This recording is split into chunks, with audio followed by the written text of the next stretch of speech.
Then I got a joke. Knock, knock. Who's there? Get a pizza this. Pizza what? Get a pizza this Paisanos deal I'm about to read to you. Paisanos has an amazing special. Get a medium one-topping pizza for just $5.99. Order online with promo code 599pizza at paisanospizza.com. That's 599pizza at paisanospizza.com. Hey, say the joke next time. What? You didn't like my joke? Coming up on the Santana Moss Show podcast. We take a trip down memory lane. Guess what? I went back to New York for the first time. 89's better than 83, if you ask me. Do the Nats put added pressure on the Wizards and the Skins to win now? I hope so, because this should be the District of Champions. We talk about knee injuries. Mahomes, Zion. Does it matter how big this kid is and having these problems this early in his career? Beignets and gumbo sound good to me. Skins Vikings. They say it's the revenge game. Kirk Cousins against Keenum. Who comes out on top? Looking for revenge. Pick'ems. Do Travis take over the picks? I think I got him this week.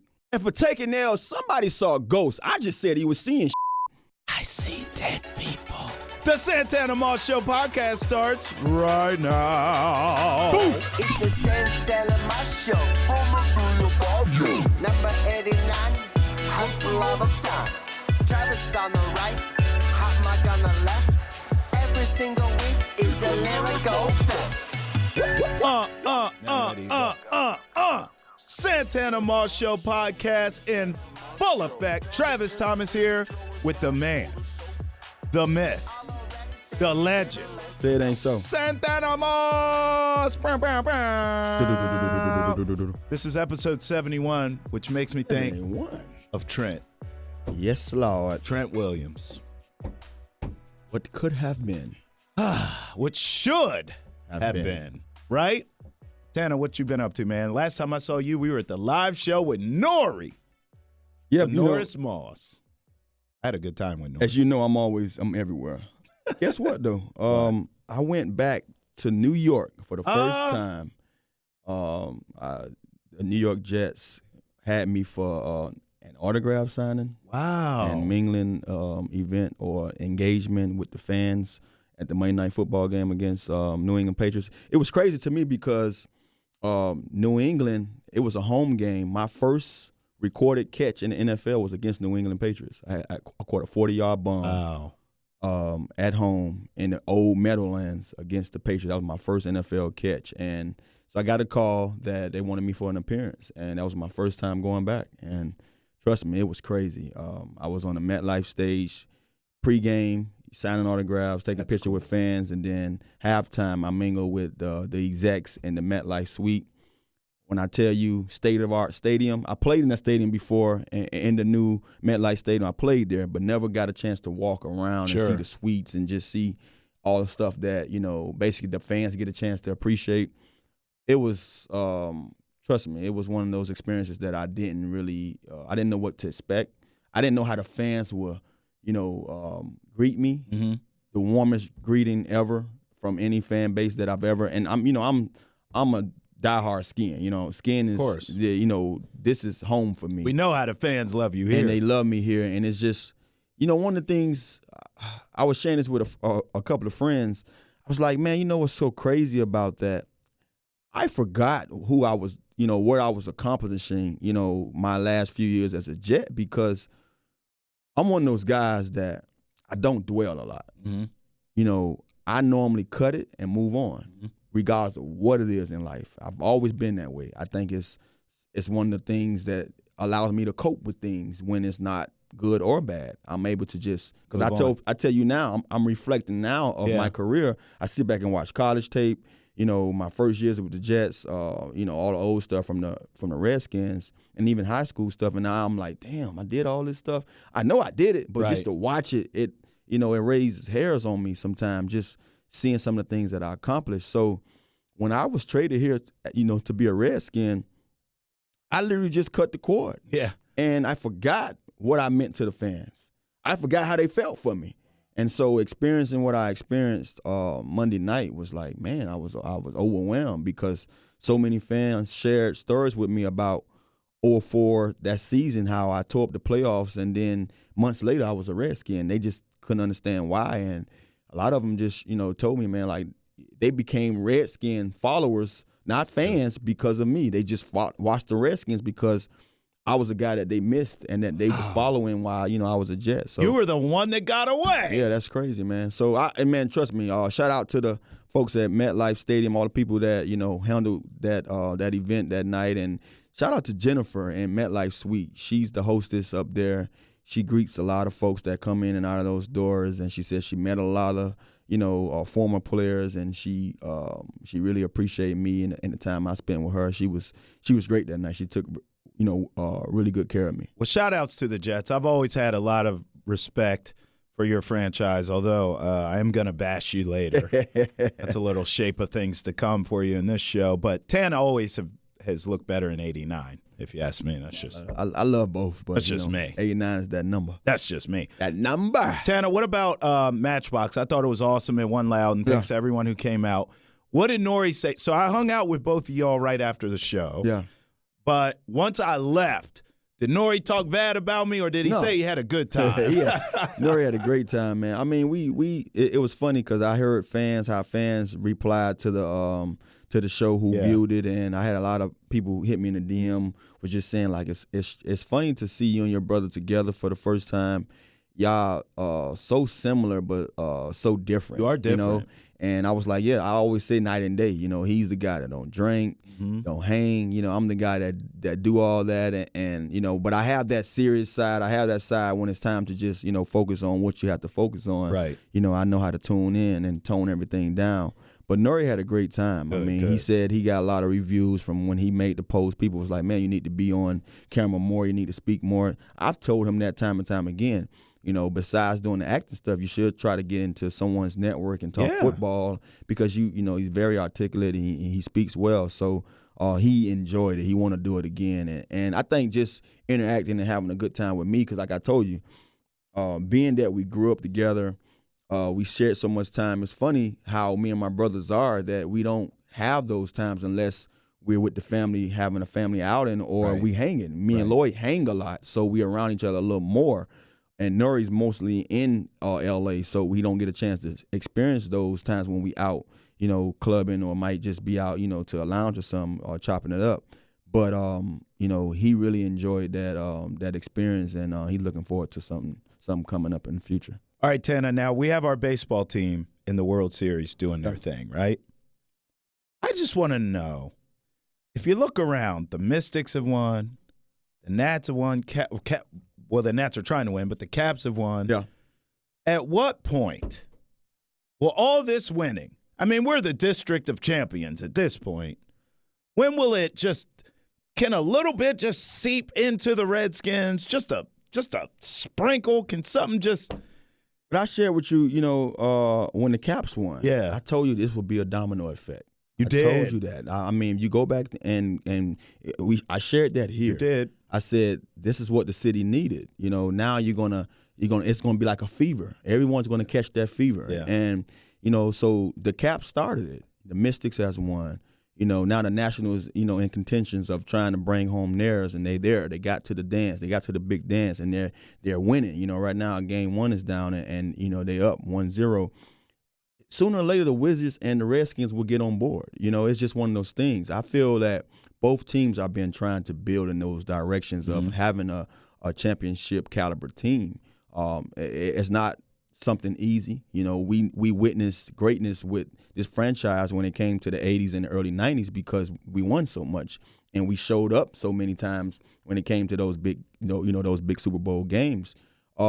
Here, we have a lot of moving, chairs and a lot of people in high positions that we have to move around or bring in to give us that opportunity to be a contender. Get us on the right path. It was funny because I was speaking to a couple of Jets personnel and they asked me about here. And, when I shared, my love for the owner, they was like, wow, I don't hear too many people talk about Dan that way. I said, well, if you're a player for Dan or have played under him, you will probably have that same, or share the same experience that I'm sharing because of who he's meant to me. Now, guys like LeVar Arrington and other guys might not feel the same way, but that's because they had different experiences. Me, Porter, some of the other guys, Cooley, you name it, the guys who was here longer, D. Hall, we understand what the guy wants. He wants to win. Now, I will say this, what I shared with the guy, from the Jets, I said, I do believe, though, there's a lot of people in that front office that he might have to say, I reconsider your position, because a lot of those people might be yes men. Right. I'm not saying no names. I'm just saying it how it is. So in order for us to be a contender with the guys that we are building with, you have a great nucleus. Now it's about building more in the front office and around these guys when it comes to the staff, the coaches that's going to lead these guys to that championship pedigree or that championship level. So I do believe eventually we will see these guys win. Now, it's not going to happen next year. It's not going to happen this year. But I think it will happen, and you just got to get the right chemistry in that building. And so I like what I'm seeing in this area, in this district, just with these other teams having success, because eventually the Wizards and the Redskins have no choice but to catch on and jump in the wagon. Well, from your lips to God's ears, because I look around, and you're right about the domino effect. I mean, if you look at somewhere like Boston, all those teams win. They win. Yeah. So I'm hoping that the success of the other teams in the area bleed into both the Wizards and the Redskins. All right, I want to ask you about 2 knee injuries. So since I've seen you last, Patrick Mahomes dislocated his kneecap. Now, it's not supposed to be a major thing. He's going to miss not that long, but he's going to be out a little bit. But Zion Williamson, when I got the news he was going to be out for a significant amount of time, he's going to miss 2 months. I thought about you. And here's why. I remember you telling the story of, with the Jets, you kind of came out of the gate and got hurt. Yeah. What does that do for his career to start it now with knee issues? Is it a big deal, or is it more mental? Because I remember you talking about the mental side of it that you had to overcome even more so than the injury. I mean, with Zion, it's a little different, for 2 reasons. One, he's the guy. He's the poster boy right now of this year's class that came into the NBA. So, yes, it's going to be blowing a proportion a little more than it was with me. Another reason, what he's going to bring to that team, to their franchise, and what he's bringing to that franchise. When I look at Zion, even on a college standpoint, I was like, man, this kid can't get no bigger. I don't want to see him. You did say that. Because I'm almost scared to see what his body type would be like. Right. If you watch when Shaq came into the league and saw him, how he grew eventually and who he is now. Skinny at first. He was so skinny. So Zion come in already that big, that big body. Yes, he's one of those gifted, athletes that he can do so many things in that body frame, in that frame. I'm scared to see what he can be if he doesn't take care of that body. So immediately I told a friend of mine, we talk basketball, football, we talk sports, period. I'm like, Zion need to catch on with some of these veterans, LeBron James, anybody that's of that caliber, and say, man, what should I do nutrition-wise? Who should I get, training-wise to mold me into the guy I need to be to sustain what I have and to be the kind of NBA player I need to be? When I look at these knee injuries, the first thing I think about is just I don't think his body can carry it that long. You think he's too big? I think he's too big, and I mean, it's my opinion. I don't know. He's been carrying it, and people feel like, hey, he's been doing it in college. He's done it in high school. Yeah, I understand that, but every year you age, your body ages also, and it tells you, hey, maybe I might need to cut back some. When we talked about my injury, and I remember the first thing that I put in my head when I got hurt, I was like, I came in this thing at 184. They told me they want me at 195. I've been gaining weight every week to get to 195, and I hurt my knee. Right. Is it a reason that I'm hurting my knee because I'm heavy? That's the first thing I thought of. So when I look at Zion, folks say, oh, he's all right. He's just one of those guys. He's so explosive. True, I believe all that. But in order for this guy to keep a clean bill of health, which is probably going to be unlikely because of some of the things he's enduring now, I think he might have to change his diet. I think he might have to change how he works out and how he trains because, yes, he's explosive. He's so dynamic when what he does. But you have to take into considerations that you aging, and as you age, your body changes, and you're going to carry more, or you're going to grow in certain areas where your body might say, yeah, at 18, I was able to carry this. Sure. At 20 plus, I might not be able to carry this. Imagine him at 30. He's going to have to find a way to be in the middle of that or find an equal medium to say, hey, man, you know, I might have to trim up, slim down, something, you know what I mean? But I don't think it's going to hurt him. It's only going to help him, you know, and you can watch LeBron James. The only way LeBron has been LeBron for so many years because you can look at him. You just watch the guy. He diets well. He makes sure he's up on his body. Yeah. You always see this guy. LeBron is 280 plus, and he carry it well. You know what I mean? Run up and down the court with the best of them, jumping out the gym with the best of them. So I would ask these guys because I know as a young player in the NFL, that's the only reason why I had a long career. You know, guys like Curtis Martin, guys like Mo Lewis, Marvin Jones, T. Buck, those guys gave me the jewels, dropped the jewels, and told me you have to pay to play. You have to make sure you get the right people on your body to make sure you sustain what you have. You better do something because I'm going to tell you right now. It's not looking nice, man. And if you're right and it is that, he is in the best food city in the country. Y'all, that gumbo and everything else. Beignets. I mean, you know, one of the things about professional athletes, we understand what it takes to do what we do. So I'm sure he understands that. Yeah. I'm sure even being young, he has people in his corner that say, hey, we need to have you this and that, have you right here to be able to be the Zion that you need to be.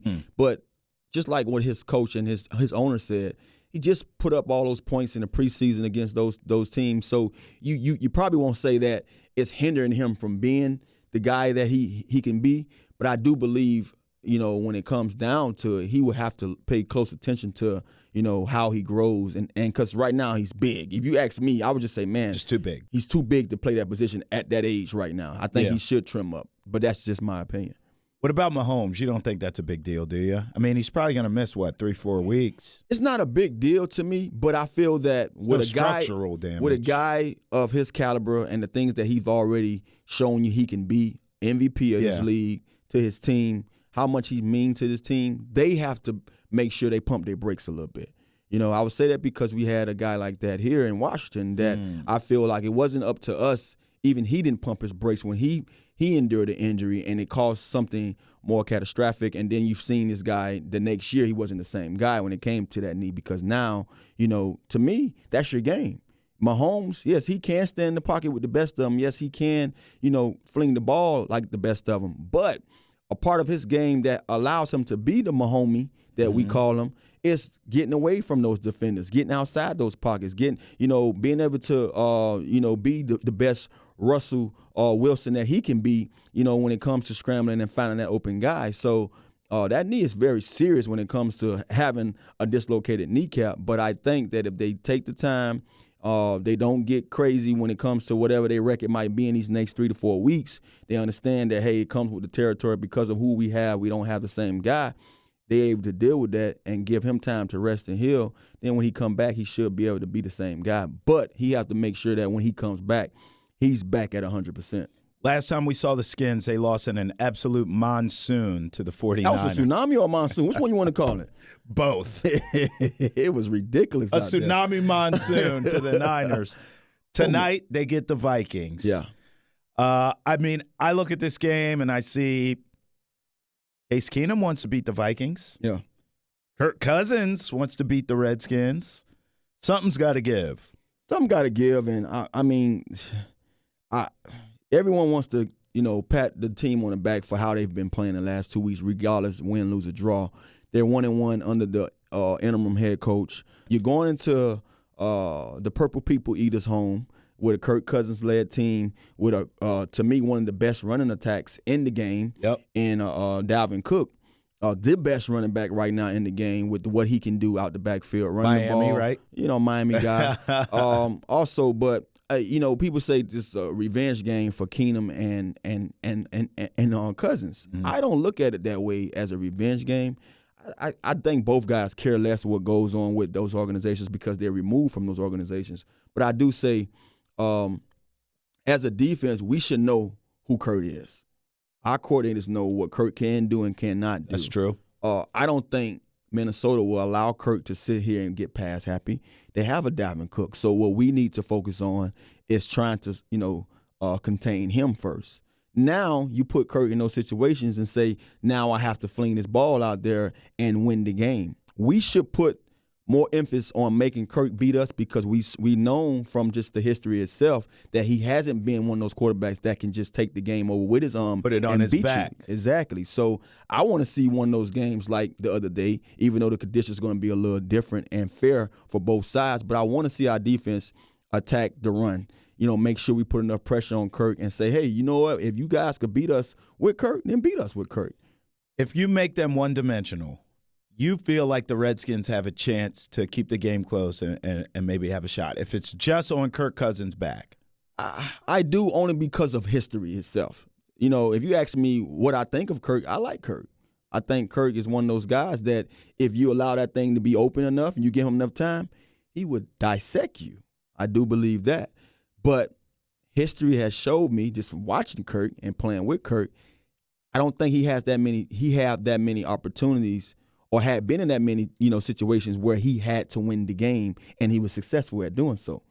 The times that he was put under those measures and those situations as a Redskin, turnovers, right, cost him that drive or cost us the game. So I would want to see our defense, play close attention to Dalvin, and you line up Dunbar on Diggs. Say, hey, because right now we already know we're not going to see Thielen. You have to worry about Rudolph. We have to make sure that we make sure he's not the guy, he's not the vocal point of them being successful, Sure. When it comes to sustaining drives.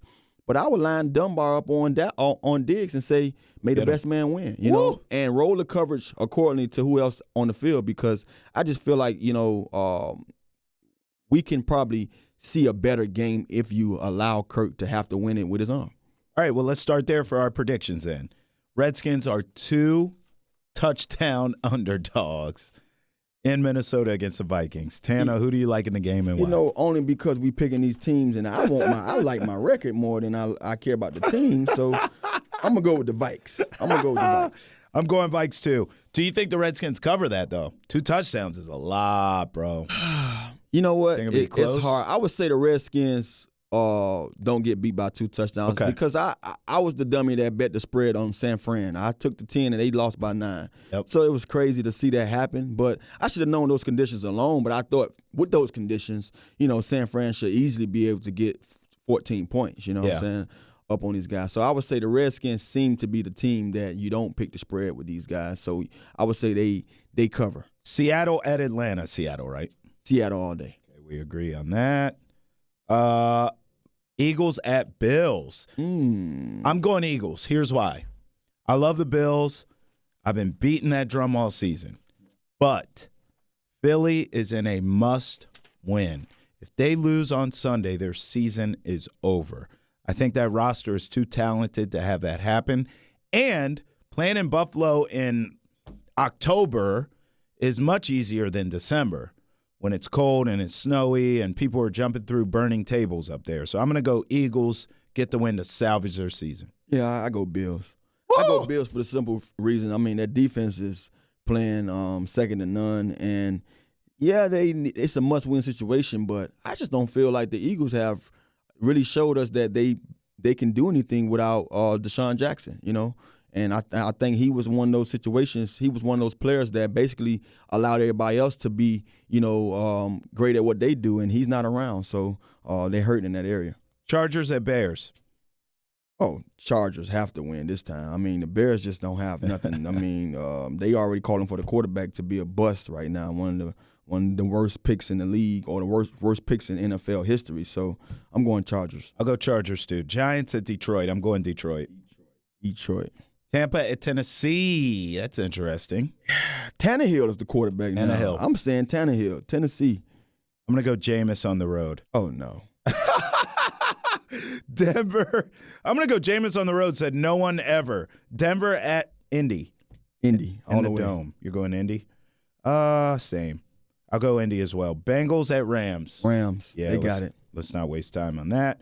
Arizona at Saints. Arizona, I mean, Teddy Bridgewater, man. He doing his thing. And they say Breeze might be back this week, so who knows? You're going Saints? Saints. I'll go Saints, but I think Arizona, they've been a covering machine. That game's 9.5. I think Arizona could hang in there. I'll go Saints, though. Jets at Jacksonville is interesting. The Jets are not as bad as they looked when you were I'm there. I'm going to put my mustache on, man. You already know where I'm going. If you rock a Minshew, that's who you should be for Halloween. A black Minshew mania. I'll go Jets on the road. I think that's a better team than what I saw Monday night. Carolina at San Fran. This is going to be a good one. That's a good one. It's a good one. Who you like? I'm going to go San Fran, man. I see them 7-0. Yeah, it's tough, though. It's tough. I know. I'll do it, too. I think Carolina could cover that, 5.5. Cleveland at New England. Why waste time? Man, if Cleveland beat New England, man, New England, you are a pretender. I will take right. Exactly. I'll take New England, but Cleveland will cover that. That's 2 touchdowns also. That's disrespectful. Oakland at really? Nah, ain't no blowout. That not defense ain't playing, man. I know, but it's a short week because they play Monday night. Cleveland's got to have that game too, right? That's a close game, I think. Oakland at Houston. It's crazy, man. Houston lose games that they're supposed to. You like Oakland. Yeah, but I'm going Houston. Oakland hasn't showed me nothing since the first couple of weeks in the game. Season. So agreed. I'm going Houston. Same. So far, we've only disagreed on a few. Green Bay at Kansas City. That's a Sunday nighter, which should be Mahomes versus Rodgers. Mahomes not playing, so I'm gonna go Green Bay. Yeah, same. I'll go Green Bay. Matt Moore, he sucks. That's fakes. That's why I said this team can't get the happy feet when it comes to just what may happen in these next 3 weeks with Matt Moore playing the quarterback. I'm pretty sure they were going to bring somebody in to be a backup with him. Right. So you might see somebody else getting in the game because I think Matt could easily have 3 interceptions in the first half trying to wing that ball around. Miami at Pittsburgh in the worst Monday night game ever. Miami putting up points, though. They're scoring. They putting up points, but Pittsburgh should be able to beat these guys. Pittsburgh should win, but Tana, 2 touchdowns. Miami cover? I'm not dealing with the spread. Miami cover? Yeah, I think they cover. I think they do too. Miami plus Pittsburgh 14. wins, but Miami plus 14. All right, for taking L's, I hate to do this to you because you had such a great Jets experience, but I'm giving it to the Jets. And here's why. Our producer Rob thought Sam Darnold should get the taken L. I said no. Sam Darnold is still young and learning how to be a quarterback in this league. He's going to have his ups and downs. Lord knows we understand that here in this city. We're hoping to see Dwayne Haskins get his shot, right? Yeah. But I'm giving it to the Jets as an organization because they allowed him to be mic'd up on Monday Night Football, and his ass goes on the sidelines and tells his coach, I'm seeing ghosts. Where's Lil Beat Your Ass? I'm seeing ghosts, man. I need a drink. I honestly think that was blown out of proportion, though. And I understand why, because he was mic'd up. But, let me translate what Sam Darnold basically was saying. Please put me in the number 14 jersey. Tana, I come off the sideline, I take my helmet off, and I'm mic'd up. But I'm not thinking about the mic. You know what I'm going to say? I'm seeing That's what he wanted to say, but he has a better vocabulary than me. So he say, I'm seeing ghosts. Like, basically, I'm throwing pics to people that I thought I didn't see that guy there. Right. I saw something else. Belichick. So he basically just said, I'm seeing And I think the only reason why it's blown out of proportion is because, one, is Sam Darnold just come off of mono, and 2, it was on Monday night and it was mic'd up, and 3, Belichick's defense has been killing the opposing team quarterback. So I just feel like it's blown out of proportion. Yes, it's going to be something that they hold over this kid's head for the rest of his career, but I don't look at it as into digging too deep into what he's saying, because we say it all the time. We do that all the time. I come out of bounds sometimes like, man, it's 13 guys on there. It has to be 13 guys on the field. I feel like I was covered by 3 guys. You know what I'm saying? So basically what Sam Darnold was saying, I'm seeing Damn, I got you, buddy. I could just see Tana getting up a little woozy, being like, which one of you mother hit me? Hey. Ain't nobody over there. I think we'll end it on that note. Santana Moss Show podcast. I'm seeing it's a wrap. It's a Santana Moss Show. Number 89, hustle all the time. Travis on the right, hot mic on the left. Every single week, it's a lyrical.